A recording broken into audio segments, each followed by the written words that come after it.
Rabbana la tuzigh qulubana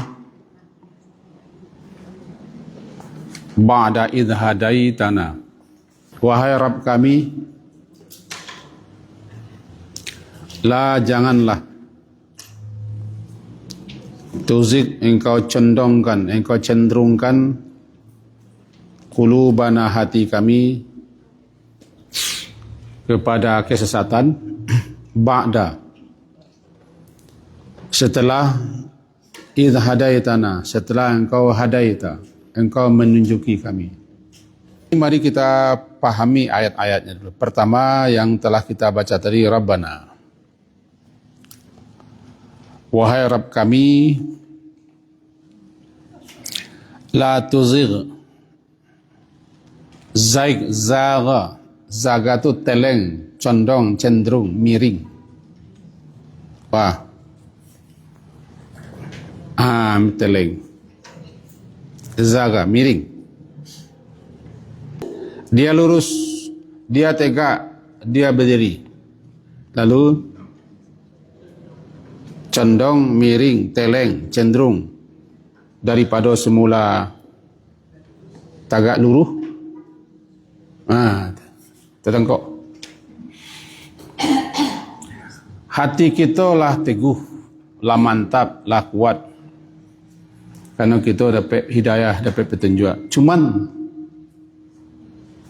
terkadang karena ada peristiwa hal kejadian tertentu, goyang. Tak lurus tegak. Itu macam itu. Bisa-bisa rabah. Janganlah engkau condongkan hati kami setelah dia dapat petunjuk, dapat hidayah, istiqamah, lurus. Lalu kemudian lemah, tidak kuat, tidak kokoh. Dalam keadaan lemah, tidak kuat, tidak kokoh itu datang masalah, datang problem, datang musibah, datang perkara-perkara. Dia bisa tiba di jalan, dia bisa mencong atau menyimpang atau tersesat dalam jalannya. Ini yang kita minta. La tuzigh qulubana. Bisa ditangkap. Apalagi hati itu memang rentan, kata orang. Gampang berubah. Nama saja kalbu. Kalbu itu bolak-balik. Tidak tenang. Kita sendiri tidak mampu menguasai hati. Karena memang hati itu sifatnya begitu. Tidak terkuasai hati dan digaulannya. Itu balai, yang pacari itu. Hei, lagi kan?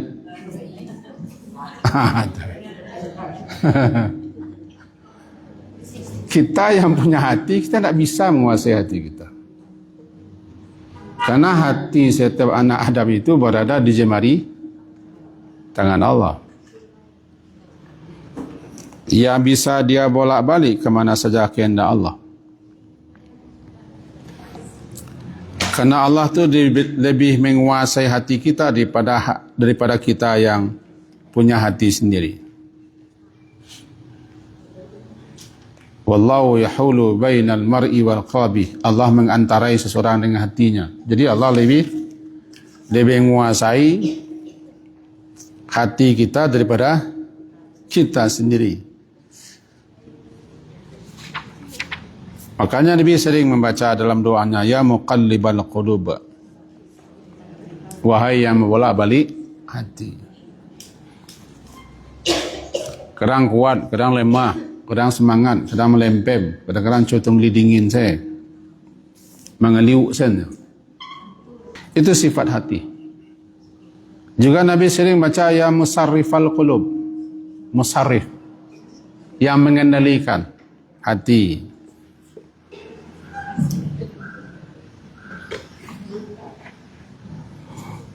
Itulah hati. Karena dia tidak tenang.